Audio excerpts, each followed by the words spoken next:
ಎಲ್ಲರಿಗೂ ನಮಸ್ಕಾರ ಸ್ನೇಹಿತರೆ.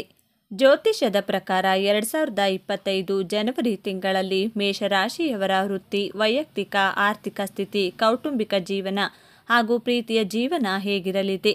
ಈ ವಿಷಯಗಳನ್ನು ಗಮನದಲ್ಲಿಟ್ಟುಕೊಂಡು ಮೇಷರಾಶಿಯವರಿಗೆ 2025 ಜನವರಿ ತಿಂಗಳು ಹೇಗಿರಲಿದೆ ಎನ್ನುವುದರ ರಾಶಿಫಲ ನೋಡೋಣ ಬನ್ನಿ. ಅದಕ್ಕೂ ಮುಂಚೆ ನೀವಿನ್ನು ಚಾನಲ್ಗೆ ಸಬ್ಸ್ಕ್ರೈಬ್ ಆಗಿಲ್ಲ ಅಂದರೆ ಈಗಲೇ ಸಬ್ಸ್ಕ್ರೈಬ್ ಆಗಿ, ಹಾಗೆ ವಿಡಿಯೋಗೆ ಲೈಕ್ ಮಾಡಿ, ವಿಡಿಯೋ ಸ್ಕಿಪ್ ಮಾಡದೆ ಕೊನೆ ತನಕ ನೋಡಿ. ಆರ್ಥಿಕ ಸ್ಥಿತಿ 2025 ಜನವರಿ ತಿಂಗಳು ಮೇಷರಾಶಿಗೆ ಸೇರಿದ ಜನರ ಆರ್ಥಿಕ ಸ್ಥಿತಿ ಉತ್ತಮವಾಗಿರಲಿದೆ. ಆರ್ಥಿಕ ವಿಷಯವಾಗಿ ಆರಂಭವು ಮೇಷರಾಶಿಗೆ ಸೇರಿದ ಜನರಿಗೆ ಶುಭವಾಗಿರುವುದು. ಈ ರಾಶಿಗೆ ಸೇರಿದ ಜನರು ಜನವರಿ ತಿಂಗಳಲ್ಲಿ ಉತ್ತಮವಾದ ಫಲಗಳನ್ನು ಪಡೆಯುವರು. ಈ ತಿಂಗಳಿನಲ್ಲಿ ನೀವು ನಿಮ್ಮ ಆರ್ಥಿಕ ಸ್ಥಿತಿಗೆ ಸಂಬಂಧಿಸಿದಂತೆ ಕೆಲವು ಉತ್ತಮ ಬದಲಾವಣೆಗಳನ್ನು ನೋಡಬಹುದು. ಇದರಿಂದಾಗಿ ನೀವು ಆರ್ಥಿಕವಾಗಿ ಸಾಕಷ್ಟು ಲಾಭವನ್ನು ಈ ಸಮಯದಲ್ಲಿ ಪಡೆಯಬಹುದಾಗಿದೆ.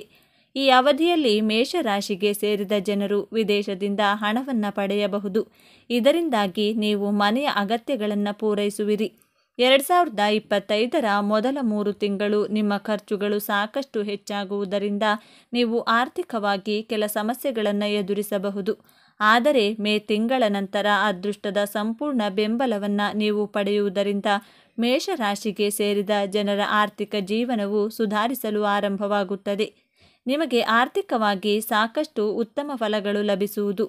ಇದರಿಂದಾಗಿ ಕೊನೆಯಲ್ಲಿ ನೀವು ಆರ್ಥಿಕವಾಗಿ ಸಾಕಷ್ಟು ಬಲದಿಂದಿರುವಿರಿ. ನಿಮಗೆ ನಿಮ್ಮ ಹಿರಿಯರಿಂದ ಈ ಅವಧಿಯಲ್ಲಿ ಶುಭ ಸುದ್ದಿ ಲಭಿಸುವ ಯೋಗವಿದೆ. ಪಿತ್ರಾರ್ಜಿತ ಆಸ್ತಿಗೆ ಸಂಬಂಧಿಸಿದಂತೆ ಮೇಷರಾಶಿಗೆ ಸೇರಿದ ಜನರು ಸಾಕಷ್ಟು ಲಾಭವನ್ನು ಪಡೆಯುವ ಸಂಭವವಿದೆ. ವೈವಾಹಿಕ ಜೀವನ ಮೇಷರಾಶಿಗೆ ಸೇರಿದ ಜನರಿಗೆ 2025ರ ಜನವರಿ ತಿಂಗಳ ವೈವಾಹಿಕ ಜೀವನಕ್ಕೆ ಸಂಬಂಧಿಸಿದಂತೆ ಸಾಧಾರಣವಾಗಿರಲಿದೆ. ನೀವು ವೈವಾಹಿಕ ಜೀವನದಲ್ಲಿ ಏರಿಳಿತಗಳನ್ನು ಎದುರಿಸಬೇಕಾಗುತ್ತದೆ. ನೀವು ಸಣ್ಣ ಸಣ್ಣ ವಿಷಯಗಳನ್ನು ಸಾಕಷ್ಟು ಗಂಭೀರವಾಗಿ ತೆಗೆದುಕೊಳ್ಳಬಹುದು. ಇದರಿಂದಾಗಿ ಅನಗತ್ಯವಾಗಿ ವಾದ ವಿವಾದಗಳು ಉಂಟಾಗುವ ಸಾಧ್ಯತೆ ಇದೆ. ಮೊದಲ 3 ತಿಂಗಳಿನಲ್ಲಿ ನಿಮ್ಮ ಒತ್ತಡ ಹೆಚ್ಚಾಗುವ ಸಾಧ್ಯತೆ ಇದೆ. ಹಾಗಾಗಿ ಈ ಅವಧಿಯಲ್ಲಿ ನೀವು ನಿಮ್ಮ ಸಂಗಾತಿಯೊಂದಿಗೆ ವಾದ ವಿವಾದ ಮಾಡದೇ ಇರುವುದು ಉತ್ತಮ. ಮೇ ತಿಂಗಳಿನಲ್ಲಿ ಗ್ರಹಗಳು ತನ್ನ ಸಂಚಾರವನ್ನು ಮಾಡಲಿದೆ. ಹಾಗಾಗಿ ನೀವು ನಿಮ್ಮ ಸಂಬಂಧದಲ್ಲಿ ಸ್ವಲ್ಪ ಸುಧಾರಣೆಯನ್ನು ನೋಡಬಹುದು. ಈ ಸಮಯದಲ್ಲಿ ನಿಮ್ಮ ವೈವಾಹಿಕ ಜೀವನವು ಸಂತೋಷದಿಂದ ಕೂಡಿರಲಿದೆ.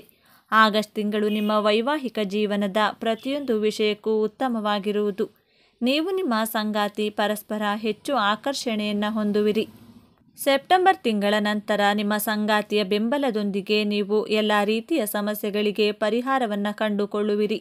ಹಾಗಾಗಿ ನೀವು ಯಾವುದೇ ರೀತಿಯ ಸಣ್ಣ ವಿಷಯಗಳನ್ನು ನಿರ್ಲಕ್ಷಿಸಬೇಡಿ. ಇದರಿಂದ ನಿಮ್ಮ ಸಂಗಾತಿಯೊಡನೆ ಜಗಳವಾಗುವ ಸಾಧ್ಯತೆ ಇದೆ. ನಿಮ್ಮ ಜಾತಕದ ವಿವಾಹದ ಮನೆಯಲ್ಲಿ ಸಾಕಷ್ಟು ಗ್ರಹಗಳ ಪ್ರಭಾವವನ್ನು ನೋಡಬಹುದು. ಇದರಿಂದಾಗಿ ನೀವು ನಿಮ್ಮ ವೈವಾಹಿಕ ಜೀವನದಲ್ಲಿ ಸ್ವಲ್ಪ ತೊಂದರೆಗಳನ್ನು ಎದುರಿಸಬೇಕಾಗಬಹುದು. ಪ್ರೇಮ ಜೀವನ ಮೇಷರಾಶಿಗೆ ಸೇರಿದ ಜನರಿಗೆ 2025ರ ಜನವರಿ ತಿಂಗಳು ಪ್ರೀತಿಯ ಜೀವನಕ್ಕೆ ಸಂಬಂಧಿಸಿದಂತೆ ಅತ್ಯಂತ ಶುಭವಾಗಿರುವುದು. ಏಪ್ರಿಲ್ ತಿಂಗಳಿನಿಂದ ಜೂನ್ ತಿಂಗಳವರೆಗಿನ ಅವಧಿಯು ಮೇಷರಾಶಿಗೆ ಸೇರಿದ ಜನರಿಗೆ ಬಹಳ ವಿಶೇಷವಾಗಿರಲಿದೆ.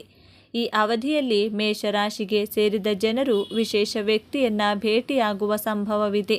ಹಾಗೆ ಪ್ರೇಮ ನಿವೇದನೆಯನ್ನು ಮಾಡಬೇಕೆಂದಿರುವ ಜನರಿಗೆ ಉತ್ತಮವಾದ ಸಮಯವಾಗಿರುವುದು. ಹಾಗಾಗಿ ನಿಮ್ಮ ಪ್ರೀತಿಯನ್ನು ನಿಮ್ಮ ಸಂಗಾತಿಗೆ ಹೇಳಿಕೊಳ್ಳಬಹುದು. ಸೆಪ್ಟೆಂಬರ್ ತಿಂಗಳಿನಿಂದ ನವೆಂಬರ್ ತಿಂಗಳ ಅವಧಿಯು ಮೇಷರಾಶಿಗೆ ಸೇರಿದ ಜನರ ಪ್ರೀತಿಯ ಜೀವನಕ್ಕೆ ಸಂಬಂಧಿಸಿದಂತೆ ಸಾಧಾರಣವಾಗಿರುವುದು. ಈ ಅವಧಿಯಲ್ಲಿ ನೀವು ನಿಮ್ಮ ಸಂಗಾತಿಯೊಂದಿಗೆ ಅತ್ಯುತ್ತಮವಾದ ಸಮಯವನ್ನು ಕಳೆಯುವುದರೊಂದಿಗೆ ನಿಮ್ಮಿಬ್ಬರ ಸಂಬಂಧ ಇನ್ನಷ್ಟು ಬಲಗೊಳ್ಳುವುದು. ಆದರೆ ನೀವು ಈ ಅವಧಿಯಲ್ಲಿ ಸ್ವಲ್ಪ ಎಚ್ಚರಿಕೆಯಿಂದ ಇರುವುದು ಉತ್ತಮ. ಮೇಷರಾಶಿಗೆ ಸೇರಿದ ಜನರು ತಮ್ಮ ಸಂಗಾತಿಯೊಂದಿಗೆ ಅನಗತ್ಯ ವಿಚಾರಗಳಿಗೆ ವಾದ ವಿವಾದ ಅಥವಾ ಜಗಳವನ್ನು ಮಾಡುವುದನ್ನು ತಪ್ಪಿಸಬೇಕು. ಈ ಅವಧಿಯಲ್ಲಿ ನೀವು ಶಾಂತ ರೀತಿಯಲ್ಲಿರುವ ಮೂಲಕ ನಿಮ್ಮ ಸಂಗಾತಿಯ ಮಾತುಗಳನ್ನು ಆಲಿಸುವುದು ಮತ್ತು ಅರ್ಥ ಮಾಡಿಕೊಳ್ಳುವುದು ಉತ್ತಮ. ಕೊನೆಯ ತಿಂಗಳು ಅಂದರೆ ಡಿಸೆಂಬರ್ನಲ್ಲಿ ನೀವು ನಿಮ್ಮ ಪ್ರೀತಿಯ ಜೀವನದಲ್ಲಿ ಹೊಸ ಉತ್ಸಾಹವನ್ನು ನೋಡುವಿರಿ. ಏಕೆಂದರೆ ಬುಧ ಗ್ರಹವು ನಿಮ್ಮ ಜಾತಕದಲ್ಲಿ ಅತ್ಯುತ್ತಮವಾದ ಸ್ಥಾನದಲ್ಲಿರುವನು. ಹಾಗಾಗಿ ನಿಮ್ಮ ಪ್ರೀತಿಯ ಜೀವನದಲ್ಲಿ ರೊಮ್ಯಾನ್ಸ್ ಹೆಚ್ಚಾಗಲಿದೆ. ಇದರಿಂದಾಗಿ ನೀವು ನಿಮ್ಮ ಸಂಗಾತಿಯೊಂದಿಗೆ ಅತ್ಯುತ್ತಮವಾದ ಕ್ಷಣಗಳನ್ನು ಕಳೆಯುವುದರೊಂದಿಗೆ ನಿಮ್ಮ ಜೀವನವು ಸುಖಮಯವಾಗಿರುವುದು. ವೃತ್ತಿ ಜೀವನ ಮೇಷರಾಶಿಗೆ ಸೇರಿದ ಜನರು ವೈಯಕ್ತಿಕ ಜೀವನಕ್ಕೆ ಸಂಬಂಧಿಸಿದಂತೆ ಮಿಶ್ರ ಫಲವನ್ನು ಪಡೆಯುವಿರಿ. ಆರಂಭವು ನಿಮ್ಮ ವೃತ್ತಿ ಜೀವನದಲ್ಲಿ ಸಾಕಷ್ಟು ಏರಿಳಿತಗಳನ್ನು ತರಬಹುದು. ಕೆಲವು ಪರಿಸ್ಥಿತಿಯಲ್ಲಿ ನೀವು ವೃತ್ತಿ ಜೀವನಕ್ಕೆ ಸಂಬಂಧಿಸಿದಂತೆ ಸಾಕಷ್ಟು ಕಠಿಣ ಪರಿಶ್ರಮದ ನಂತರವೂ ಉತ್ತಮ ಫಲಗಳನ್ನು ಪಡೆಯದೇ ಇರಬಹುದು. ನಿಮ್ಮ ಕಠಿಣ ಪರಿಶ್ರಮದಿಂದಾಗಿ ನೀವು ಮಾನಸಿಕವಾಗಿ ಹೆಚ್ಚು ಒತ್ತಡಕ್ಕೆ ಒಳಗಾಗುವ ಸಾಧ್ಯತೆ ಇದೆ. ಈ ಅವಧಿಯಲ್ಲಿ ಮೇಷರಾಶಿಗೆ ಸೇರಿದ ಜನರು ತಮ್ಮ ಜೀವನದಲ್ಲಿ ಆಲಸ್ಯವನ್ನು ಹೊಂದುವ ಸಾಧ್ಯತೆ ಇದೆ. ಹಾಗಾಗಿ ನಿಮ್ಮ ಸಹೋದ್ಯೋಗಿಗಳು ಮತ್ತು ಹಿರಿಯ ಅಧಿಕಾರಿಗಳು ನಿಮ್ಮ ಮೇಲೆ ಕೋಪಗೊಳ್ಳುವ ಸಂಭವವಿದೆ. ನಿಮ್ಮ ಯಾವುದೇ ಸಣ್ಣ ಕೆಲಸದಲ್ಲಿ ನೀವು ಅತ್ಯಂತ ಹೆಚ್ಚಿನ ಅಡೆತಡೆಗಳನ್ನು ಎದುರಿಸಬೇಕಾಗುತ್ತದೆ. ಹಾಗಾಗಿ ನೀವು ಯಾವುದೇ ಹೊಸ ಕೆಲಸವನ್ನು ಪ್ರಾರಂಭಿಸುವ ಮೊದಲು ಸರಿಯಾಗಿ ಯೋಚನೆ ಮಾಡಿಕೊಳ್ಳುವುದು ಉತ್ತಮ. ಯೋಜನೆಗಳೊಂದಿಗೆ ನೀವು ನಿಮ್ಮ ಹೊಸ ಕೆಲಸವನ್ನು ಆರಂಭಿಸುವುದರಿಂದ ನಿಮಗೆ ಶುಭ ಫಲಗಳ ಪ್ರಾಪ್ತಿಯಾಗುವುದು. ಸೆಪ್ಟೆಂಬರ್ ತಿಂಗಳ ನಂತರ ನಿಮ್ಮ ಪರಿಸ್ಥಿತಿಯು ಸುಧಾರಣೆಯನ್ನು ಹೊಂದಲಿದೆ. ಈ ಅವಧಿಯಲ್ಲಿ ನೀವು ಯಶಸ್ಸು ಗಳಿಸಲು ಉತ್ತಮವಾದ ಅವಕಾಶಗಳನ್ನು ಪಡೆಯುವಿರಿ. ಇದರೊಂದಿಗೆ ನಿಮ್ಮ ಕೆಲಸದಿಂದಾಗಿ ಸಮಾಜದಲ್ಲಿ ನಿಮ್ಮ ಗೌರವ ಮತ್ತು ಖ್ಯಾತಿಯಲ್ಲಿ ಸಾಕಷ್ಟು ಹೆಚ್ಚಳವನ್ನು ನೋಡಬಹುದು. ಕೆಲಸವನ್ನು ಮಾಡುವ ಮೇಷರಾಶಿಗೆ ಸೇರಿದ ಜನರು ಮೇ ತಿಂಗಳಿನಿಂದ ಆಗಸ್ಟ್ ಮಧ್ಯದವರೆಗೆ ಅತ್ಯುತ್ತಮವಾದ ಫಲಗಳನ್ನು ಪಡೆಯುವ ಸಂಭವವಿದೆ. ಶಿಕ್ಷಣ: ಮೇಷರಾಶಿಗೆ ಸೇರಿದ ಜನರು ಸಾಕಷ್ಟು ಕಠಿಣ ಪರಿಶ್ರಮ ಮಾಡಬೇಕಾಗುತ್ತದೆ. ಜನವರಿಯಲ್ಲಿ ಶಿಕ್ಷಣಕ್ಕೆ ಸಂಬಂಧಿಸಿದಂತೆ ನಿಮ್ಮ ಪರಿಸ್ಥಿತಿ ಸುಧಾರಿಸಲಿದೆ. ಈ ಅವಧಿಯಲ್ಲಿ ಉನ್ನತ ಶಿಕ್ಷಣಕ್ಕಾಗಿ ಪ್ರಯತ್ನ ಪಡುತ್ತಿರುವವರಿಗೆ ಶುಭ ಫಲಗಳ ಪ್ರಾಪ್ತಿಯಾಗುವ ಸಂಭವವಿದೆ. ಈ ಸಮಯದಲ್ಲಿ ನೀವು ಶಿಕ್ಷಣಕ್ಕೆ ಸಂಬಂಧಿಸಿದಂತೆ ಶುಭ ಸುದ್ದಿಯನ್ನು ಪಡೆಯುವ ಯೋಗವಿದೆ.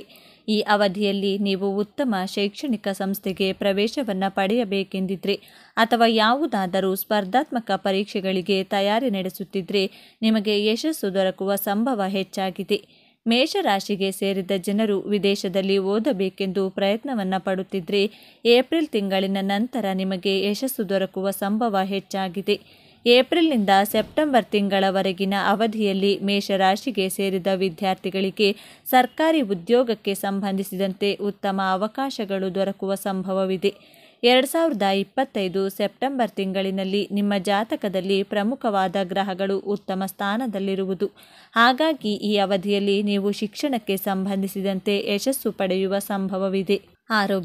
ಆರೋಗ್ಯಕ್ಕೆ ಸಂಬಂಧಿಸಿದಂತೆ ಮೇಷರಾಶಿಗೆ ಸೇರಿದ ಜನರಿಗೆ ಮಿಶ್ರವಾಗಿರುವುದು.